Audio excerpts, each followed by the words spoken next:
Assalamualaikum warahmatullahi wabarakatuh. Waalaikumsalam warahmatullahi wabarakatuh. Alhamdulillah, wassalatu wassalamu ala rasulillah. Segala puji dan puja kehadirat Allah subhanahu wa ta'ala, juga salawat dan taslim kepada Nabi besar Muhammad sallallahu alaihi wa ala alihi wa sahbihi wasallam. Pada hari ini insyaAllah kita akan sholati jenazah saudara kita, Afuding. Semoga Allah subhanahu wa ta'ala maafkan kesalahannya, angkat derajatnya dan juga terima seluruh amalnya. Dan ini kita harusnya melakukan dua hal pada kesempatan seperti ini. Yang pertama tentunya kita akan sholat jenazah.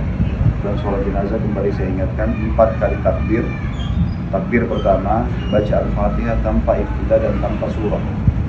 Takbir kedua baca salawat Ibrahim yang dibaca pada saat tahiyat. Takbir ketiga mendoakan mayyit.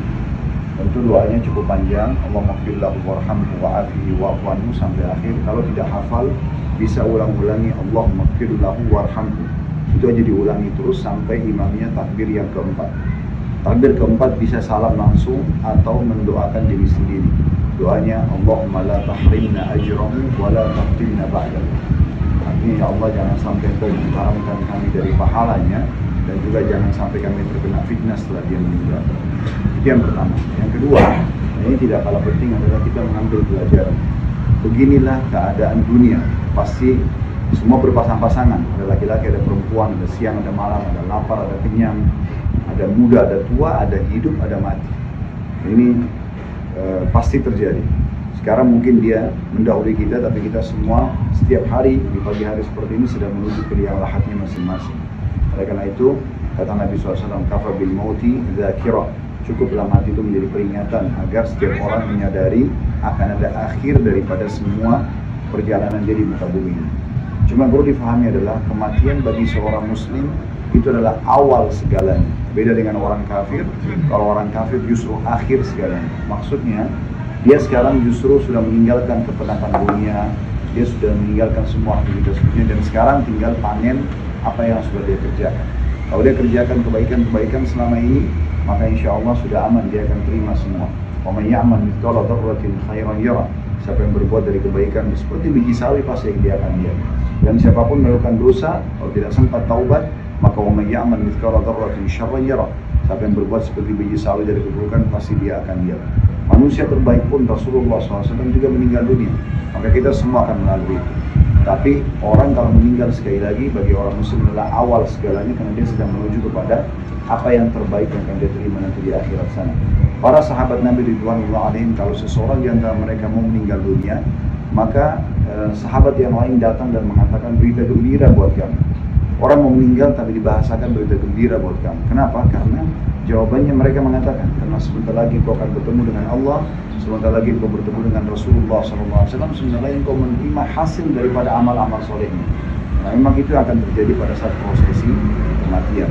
Jadi ini bukan akhir sebenarnya, tapi awal sebenarnya.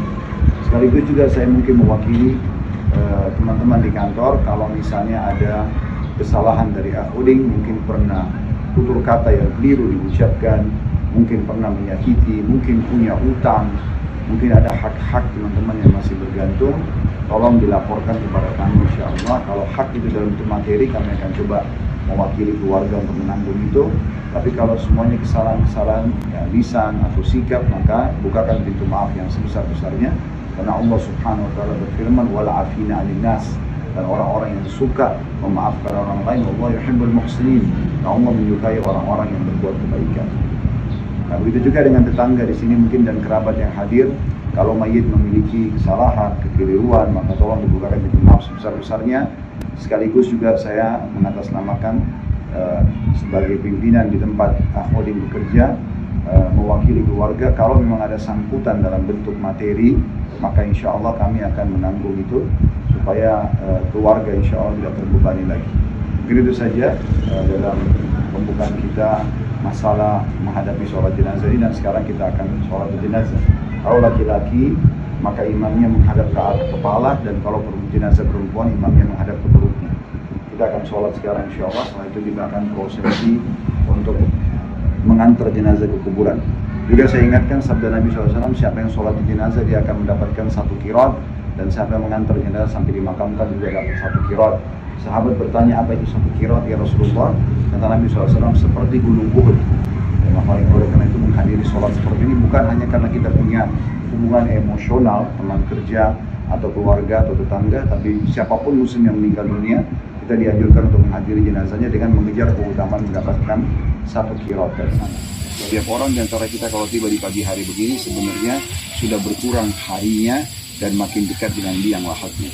Seorang muslim harusnya cerdas mengambil pelajaran dari kejadian seperti ini. Mumpung Allah masih memberikan umur, maka perbanyak amal saleh.